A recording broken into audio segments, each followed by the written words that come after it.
and welcome to Mythmakers. Mythmakers is the podcast for fantasy fans and fantasy creators, brought to you by the Oxford Centre for Fantasy. My name is Julia Golding, and I'm about to introduce you to our season wrap-up for number 6. Yes, we got quite a back catalogue of podcasts now, so do have a look back because you may have missed some of the earlier interviews we have done over the years. But in this season, we had a busy programme, meeting with Tolkien experts and debut writers and those with more, shall we say, track record in the fantasy field. And we have picked the top 5 podcasts to share a little excerpt with you now. And this will give you a fair idea of what we have been up to since the season began in the summer. First, at number 5, we have an interview with Kate Dillon, and we talk about her brilliant novel Until We Shatter. And Kate is particularly good at summarising exactly what is going on in her plot. Right, so thinking about the actual story, do you want to give us a little tiny hint of what the plot is, like the characters and what they're getting up to? Of course. So Until We Shatter is a heist novel. It is a fantasy heist with color magic across 2 worlds, one of which wants to shatter the main characters to pieces. Yeah. Okay. Thank you. So I found a couple of strong themes sprung out to me as I was reading it, and they're connected, which is nice. One was the impact of betrayal, how that impacts on individuals, but also on a group. And the other was what it's like to exist in a sort of liminal space between things. And this is both as an image of the idea of shattering when under too much strain, but also the social position of those with the wrong kind of magic, in a way, if that's a correct sort of description. Is there something about those themes which you felt resonated with this? Well, we're not going to call it YA. Are we going to call it new adult? Let's just borrow that new adult reader in particular. I think for this kind of reader, the betrayal specifically is when we sort of come into adulthood or we're coming out of childhood. It's when we first start to experience real big betrayals. They might not be quite on the scale of what happens in the books. You know, most of the time, the stakes in our normal lives aren't life or death. The world isn't ending. We're probably not accidentally killing our friends, or I should hope not. But we are going to face some sort of betrayal. You know, you're not going to get a job you want to, or something is going to go wrong at university, or perhaps, you know, like, your parents have decided that you can no longer live in the house rent free. We're starting to get those moments of, oh, life is actually quite hard and it can be quite unforgiving, and people can be quite unforgiving and quite cruel in some respects. And I think as we sort of come into that age, we experience that more. We experience it more without the safety net that we have when we live at home and when we live with our families. And so everything feels big. Everything feels bigger when you don't have that net to fall back on. And I think that's what the characters in Until We Shatter are really going through. Their lives are hard because this is a fantasy world, and actually they are wanted dead by pretty much everybody on both worlds in the novel, but they don't have a safety net. The main character, Kemi, her mum is very, very sick. She is the provider. Her entire group of friends, including herself, they're all illegal. So, you know, if anyone found out that they were half shades, which is kind of like the witches in the novel are basically called shades, and there are full-blooded shades and there are half shades. And half shades are illegal. So if they are found out, they will essentially get hunted down and killed. So they are very much operating without a net, and they are making mistakes. And they're making mistakes because, well, they're not that old. They don't have that much life experience. So, you know, young people make mistakes. The problem is their mistakes are exacerbated by a world which is making it very, very difficult for them to make good choices. In fact, it's making good choices almost impossible. And so every bad choice kind of compounds, and it culminates in a lot of betrayal, in a lot of heartache. And yeah, it's really enjoyable as an author to sort of explore those kinds of big moments in your characters' lives. Yeah, I think betrayal is a particularly strong theme. It's when I do a course where we teach novel in the year. One of the sessions halfway through, we start adding in sort of powerful storylines. And one of them is betrayal, because I think all of us instinctively have that deep sort of gut feeling of it's not fair, or how could they? And we all really invest in that. The idea of someone you trust who turns on you is very much a way of involving us in the novel and sort of rooting for the characters. But it's also equally interesting when it's the other way around, where your character you're identifying with ends up betraying somebody. Yep. And all the cascade of emotion that then happens when you find yourself on that side of the fence, which again is going back to your idea of a more mature experience, when we let people down. Yep. It's a big feeling, and it all comes to do with betrayal. Is at its core, it's a breach of trust. And as you know, we get hurt a lot. People hurt us, and it's not easy to get over, but it's easier to get over when, you understand, okay, maybe that person was having a bad day or is a misunderstanding. But when trust is breached, it's much, much harder to get over. And yeah, as an author, it's really, really fun, because obviously the challenge becomes, well, if your character is getting betrayed, but they then need to work with those people, how do they get over that? And if they're doing the betraying, how do you then redeem them in the eye of the reader? So it presents a really, really fun challenge as an author, actually. And it's also a great thing to read as a reader, because you're very much involved. So I was interested that the dear old publisher's blurb, all of us authors get this, where we're put in some kind of box. Yep. And where they've put you is in the tradition of is it Lee Bardugo, isn't it? Six of Crows. And I think what they mean here is a shorthand for heist stories about magical misfits. Do you find this? I thought it was quite a good. I wouldn't mind being. It's quite nice. But do you feel you're part of this subgenre, or were there some other influences or genres that you would like to sort of highlight yourself? It's definitely they chose that. And actually, like, sometimes when publishing does this choosing, you're like, I'm not 100% sure that's right, but we're going to go with it. Whereas this time it's 100% right. Like, it very much sits in that subgenre. That is the main genre, I would say, for the book. And, when I'm recommending the book, like, heist fantasy is what I lead with first, because it pretty much tells the reader everything they need to know. If we were going to go dig further down, though, like, I've never really written a book that was just one genre. It's just that when it comes to selling books, we sort of lead with one because we don't want to confuse people. But I think this is again where, even though I've moved to fantasy now, a lot of my early influences, a lot of the things I love did originate in sci-fi. Now, at number 4, we have the wonderful interview with Anna Simpson and Chris Riddell. This was a joint interview with Anna, is the editor who selected the poetry for the anthology of heroes and villains. And Chris Riddell, as many of you already know, is a very famous illustrator, and he's also a political cartoonist. In this excerpt, you will hear him talking about tips for anybody who wants to go into the field of illustration. That was the child version of you and your relationship with poetry. And Chris, you said that you found that the Jabberwocky kind of helped you become the illustrator that you have since become. But for someone listening who is wanting to follow in your footsteps, how did you get there? What happened to that little boy to get him to be such a well-known illustrator? Oh my goodness! Well, who knows? Is the unhelpful answer to that? I suppose a more helpful answer is that I was an inveterate reader, and so I read Tolkien, and I read C.S. Lewis, and I read Ursula Le Guin, and I read a lot of sort of fantasy that was just perfect for illustration, and I attempted to illustrate the books that I read. So I remember sort of drawing the Battle of the Five Armies when I was in sort of, year 6, having read The Hobbit and being inspired by it.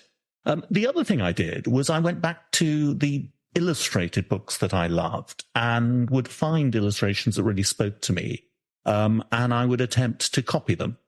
And sometimes copying gets a bad name, but I think it's a great way to analyze how images are made, and particularly illustrations in books, can tell you a lot by careful sort of perusal, and certainly by by sort of attempting to recreate the effect that the illustrator has got. So I used to almost obsessively draw the white rabbit from the frontispiece of Alice in Wonderland.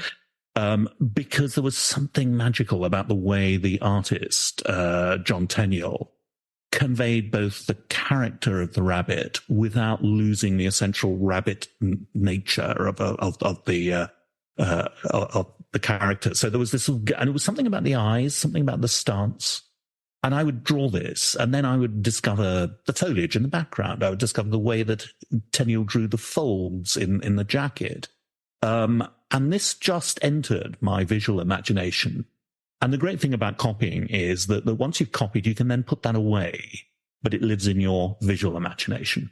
So it's a great way to learn. And so I would say sort of, go along to a gallery, get one of those little stools that you often see sort of by the reception. I see far few people sort of doing this, but take a little stool, take it to your favorite exhibit, sit down with your sketchbook, copy something beautiful just for half an hour, and you'll find you'll take that away with you. Yeah, and what I find really interesting about that idea of copying is that there is a stage in writing about that too. I think Anna will probably agree with me that certainly young writers at school, but also new writers who, as adults, there's no harm at all in doing your fan fiction or your homage to, I don't know, Doctor Who, whatever it is, because you are learning how plots are put together. You're learning voice, you're learning style, you're learning characterization. What could happen to this character? No, that's outside what they would be like. You're learning, colouring in a sense, but it's such a huge... Yeah, I was going to say, Anna, isn't that how poetry anthologies work in exactly that way?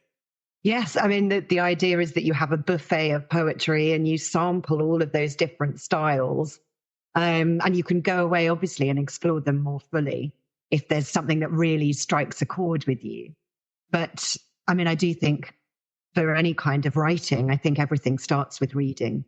I'm always incredibly shocked when you meet someone who says, oh, I've written a book. And then you say, oh, and what do you like reading? And they say, oh, no, I don't really read. And you think, your book is bad. I'm sorry. We know that. It's sort of everything starts with experiencing how other people put words together on the page. And you're right, the nuts and bolts of plot and character and those kind of things. And I think when people... I certainly remember going through little periods of writing like D.H. Lawrence when I was doing my A-levels. Somewhere there are presumably a lot of pages of terrible kind of rip-off D.H. Lawrence writing somewhere in a drawer at home. Yes, that might be quite unintentionally funny. So I'm just thinking about this lushness. And in number 3, we have an interview with Professor Simon Horowin. Simon actually holds the chair that C.S. Lewis held at Magdalen College, Oxford, when he was alive. And Simon is, as you might imagine, a medievalist, but he has also just published a book called C.S. Lewis's Oxford. Here we discuss how the parts of his book about Magdalen can only have been written by a Magdalen insider. So when I was reading this, having lived in Oxford for decades and knowing the places, so I was able to sort of follow it very, very closely. But the one thing which was new to me and new to all the biographies I've read of C.S. Lewis was the college details of Magdalen. Now, I was actually a Magdalen postgrad for a few years when I was doing my doctorate, but I didn't get to know it in the same way as you as a professor do. And I felt reading this section, it could only be written by an insider. So do you want to mention some of the odd little things about the Magdalen experience? And perhaps you might want to go on to talk about whether or not, what's the same and what's changed in Magdalen since C.S. Lewis's time, bearing in mind someone listening to this might be thinking to apply in future. We don't want to put them off. No, I think that's right. And I think that's partly what spurred me to write the book is that, there are many excellent biographies of C.S. Lewis. And so it only makes sense to write something where I feel that there's something I could add to that. And I think you're right that having that college angle sitting in a room just like his, and, sort of teaching in the way that he taught, the course that he taught, more or less, and going around the various parts of the college did give me a kind of an insider's view of what that was like. And some of the weird kinds of traditions that actually still go on today. He talks in Surprised by Joy about the moment that he became a fellow here in 1925 and how strange it was. He found it when he was lining up in the president's lodgings, and then he had the kind of the Latin admission ceremony, and then went round and shook the hands of all of the fellows at the time, who all said, "I wish you joy," to which he made no reply. And of course, that was very significant for him, because the word joy already had an importance for him, which it then took on even greater significance. And for a number of reasons, Surprised by Joy is obviously one, Joy Davidman another. But that strangeness of that ceremony, well, that's exactly the ceremony that I went through when I came here as a fellow 18 years ago. So there are all these connections, and there are some nice kind of objects that are still around in the archives, which I talk about in the book. So, for instance, we still use the college weighing scales on special dinners, where guests who come to dinner are given the option. Not so many people take it up these days, of being weighed. I don't know if that was active in your day, Julia, but well, I was having a child at the time, having my daughter Lucy, so I was having enough weighing at the clinic, because it is something that happens at graduate dinners, but yeah, so he appears in the college weights book. Somewhat unfortunately for Lewis, he appears sort of early on in his time here at Magdalen, and then just before he left for Cambridge in 1954. So you can exactly work out how much weight he put on during the period he was here. So there's that kind of thing. There's also the college betting book, which again is still active in the SCR, where fellows might fall out over some sort of abstruse fact and decide that because they can't decide who's right, they're going to stake a bottle of port on the outcome of it. And there's an entry by Lewis in the college betting book where he's had a wager with C.E. Stevens, the ancient history tutor, about whether the word eros appears in Homer's Odyssey, and they stake a bottle of port on the outcome. And of course, Lewis turns out to be the correct and wins the bottle. But these kind of quaint traditions that are still active today, but we can sort of trace them back to Lewis's day and see him taking part in them. I think Victor emphasis really emphasizes how masculine the environment was in his day compared to now. I mean, obviously I was there years ago. It would changed. I don't know when it went mixed, in the 80s, maybe? When did? In the 70s. But yeah, exactly what I was going to say is that the big change between Lewis's day and today is, I think, the admission of women. This was a very exclusively male world in Lewis's time. Although one of the things that I found which had surprised me really was how many female students he taught. And that's partly because going through the archives of a number of the women's colleges, I found references to him being paid for tuition or writing reports on students. And that was particularly during the Second World War, where lots of the male students, of course, were not here, but also, before that as well. So although it was particularly a male-dominated world, there were women students in the college, in the ladies' colleges, and they did come in pairs rather than singly, because of course Lewis, they needed to be chaperoned, and but he did actually teach women as well. And at number 2, I'm delighted to report that my Sidecast, A Journey Through Lord of the Rings, is getting quite a faithful listenership. I've reached the chapter just before we reach Rivendell, and I'm going to pick it up again for the new season.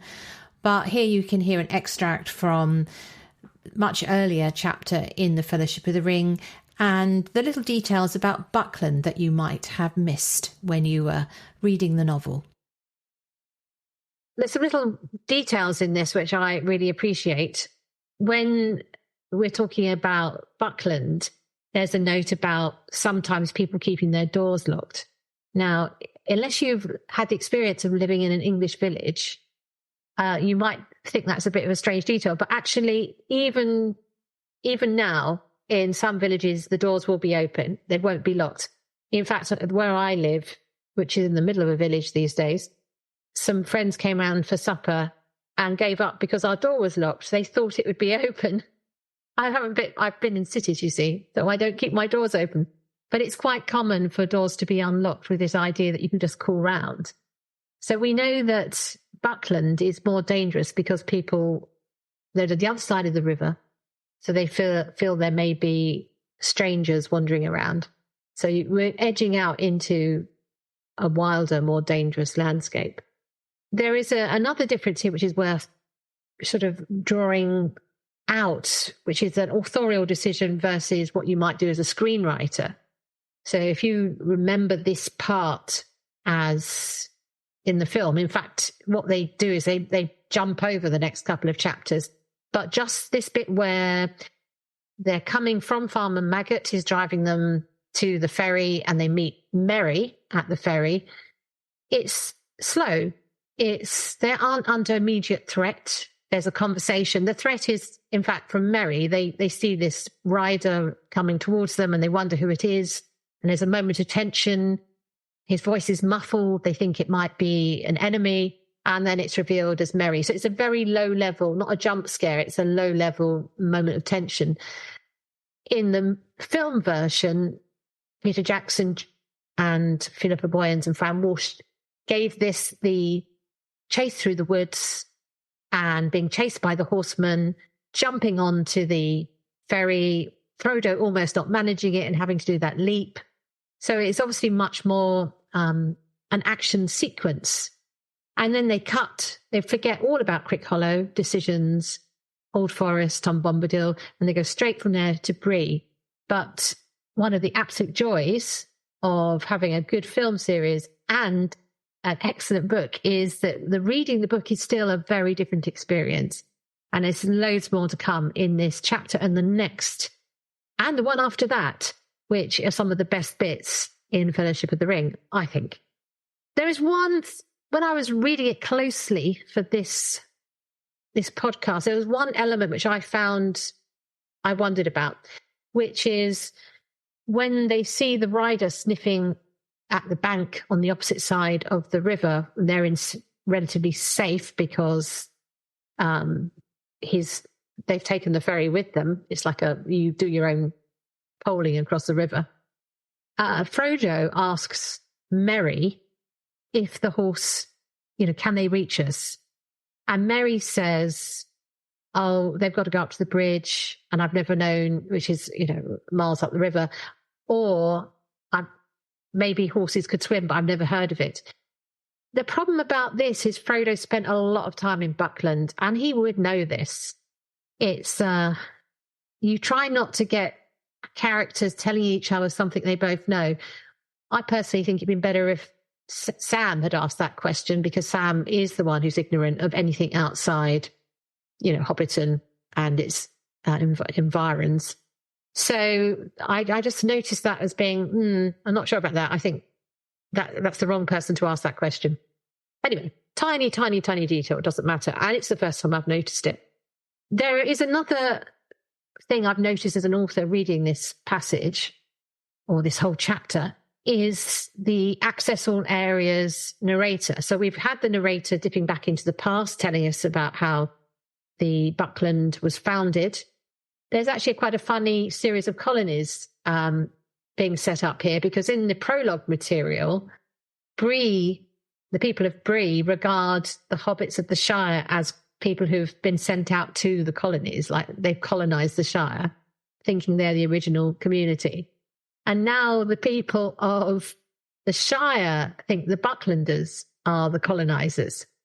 So being the historian of the piece, that voice, giving the history, is that sort of omniscient idea. But the conceit that Tolkien had in his mind when he was writing is, of course, this is an account of the story compiled.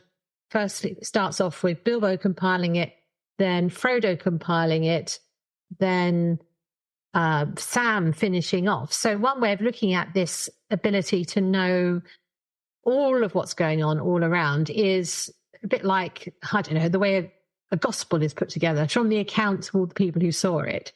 So it's like a patchwork of people's experiences, which explains why in this chapter you get to see Frodo's anxiety that he is going to have to tell his friends that he's about to leave the Shire. But you also get the other side of that conspiracy. You've got Pippin saying to Merry, "Oh, he's about to tell us." So you see both sides. And finally, in the first place, perhaps not unsurprisingly, as our most popular episode, was our verdict on Season 2 of Rings of Power. You can hear me in conversation with friend and podcast partner Jacob Renneker, and we discussed what we thought succeeded and where the series is perhaps still not quite got its act together. So I hope you enjoy. Okay, to the meat of it. Season 1 was all over the place.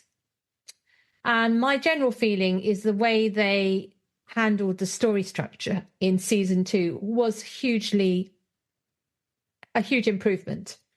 It was much more coherent. However, hang on.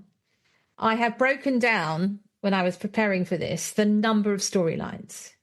So keep count, Jacob, and see if I've missed one. I think there is a kind of elves in Lindon and / Havens, which means Gil-galad, Elrond, Galadriel, brief appearance from Círdan. And they're the 3 rings, the 3 elven rings. Mm-hmm. So that's story number 1. Story number 2 is the dwarves, the 2 times Durin, plus Disa. And then we've got dwarven rings, which brings them in relationship to story number 3, which is Celebrimbor, played by the wonderful Charles Edwards, and Anatar, played by the equally wonderful Charlie Vickers. And that's obviously Sauron and overall ring plot. So 3 strong storylines. But we also have Pelagia with Theo and Isildur and Arondir until he goes somewhere else, hanging around basically hanging around. And there's a bit of an Ent story here and a sort of love with a lady from that part and the mysterious disappearance of Bronwyn. Story number 5 is Númenor, where we have Miriel Ar-Pharazôn and Elendil and Elendil's daughter and the faithful, that storyline. Then we have story number 6, which is Adar and the Orcs, and looking at it from the point of view of someone trying to help, rescue, save, make a decent life, perhaps is the best way of putting that, for the Orcs, the Urk. And then we've got story number 7, which is the stranger, who is walking eastwards with Nori and Poppy and teasing whether or not he is Gandalf or not, or Blue Wizard. And there is this mysterious dark wizard played by the wonderful but underused Kieran Hines, and also intersects with Tom Bombadil, played by Rory, what's his name? Kinnear, Rory Kinnear, the wonderful Rory Kinnear. So that I make 7 separate storylines, of which the first 3 are the ones which relate most faithfully or closely to the theme of the whole series, which is Rings of Power. Mm-hmm. And my problem is with stories 4, 5, 6, and 7 not really connecting. The first 3 connect. Yeah. The last 4 are tangentially connected and problematic. because they might be good stories within themselves, and certainly the Numenor story is really important. But but they still trying to do too much, and that's how I felt about it. How about you? Yeah. No, that's really that's good. That for a show called Rings of Power, the primary movers and shakers, like, now we actually get, we got the creation of the 3 rings at the tail end of season 1, and then season 2 is really about the fuller production of rings with Anatar being involved there, and so that makes a lot of sense having around there. It's clear, that so those other storylines, the non-direct Rings of Power, those are clearly storylines that are going to be paying off in further seasons. So this is almost, so I appreciate, so one of the things that I did appreciate about the kind of long view that you're able to have, that Amazon can have when you've already invested and you say, like, we commit to 5 seasons. Oh, yes. No. But let me stop you there. They haven't. They've said they want to do 5, but season 3 has only just been greenlit. Yeah. And it reminded me a bit of the Fantastic Beasts franchise, which said, oh, yes, this is going to be 5 films, and there's kind of fizzled at 3. So I think we're okay at the moment for those who want to see a sort of complete story, because this was a better season and just better to watch than the first one. Yeah, well, that's the hazard. So that's the hope and the hazard that you have of that. If you say, like, okay, this is going to 5 seasons, so the temptation is going to be to, like, string certain things along and say, like, okay, we can afford the time to spend on these kind of tangential lines that if you watch the whole series, so that it's, let's say we're just going to assume that we're getting 5 seasons, so we can just kind of spread things out and looking at the whole 5 season instead of looking at individual seasons as kind of like self-contained and being valuable in and of themselves. So there are 2 different ways of thinking, right? If you're just having to prove your value and then you don't know if you're going to be renewed the next season, that's a different mode of storytelling, because you have to be able to wrap it up at the end of the season. If you find out that the show is going to be canceled, you have to have somebody pivot to be able to wrap it up in a satisfying or relatively satisfying way.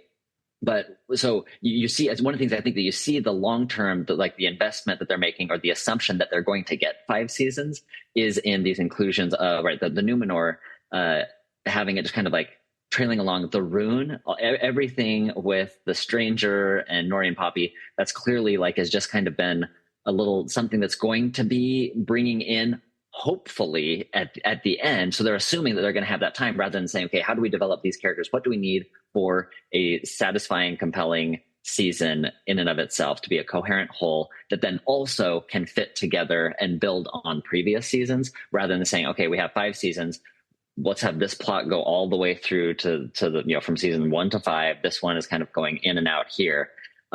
There's benefits to that sort of long-term storytelling, like we see with the Wandering Song, that in season 1 was just, kind of like a nice melody and something they're singing, but then it actually turns out to be plot critical in season 2, whereas there was no inkling of it necessarily being plot critical. It just seemed to be some traditional song, but then they're able to use that as an actual plot point in the second season. That's something that's a nice luxury to have if you like it, are fairly certain that you're getting a next season. You can start seeding things in, but then the danger is that you're not paying enough attention to the season that's at hand and making sure that it's a coherent, cohesive piece of storytelling. You get too caught up in the broadness of the big picture, this broad canvas. So it's definitely a dance, and there's a lot that you can do if you do have that, or feel relatively certain that you have that sort of long time frame. But it seemed, like you said, it was only just greenlit, and so if this turns out to be a financial sinkhole for Amazon because of viewership, or for whatever number of different reasons that could be outside their control, they could have to. They might require them to shut it down. They might have to financially, whatever, like they might have to shut that down. And if they do, then there's going to be all these plot lines that are just kind of like dangling and unsatisfying resolutions, because you're not focused enough on individual seasons. So that's kind of it's definitely a 2-edged sword. Thank you very much for listening, and I hope you will join us for season 7 of Mythmakers.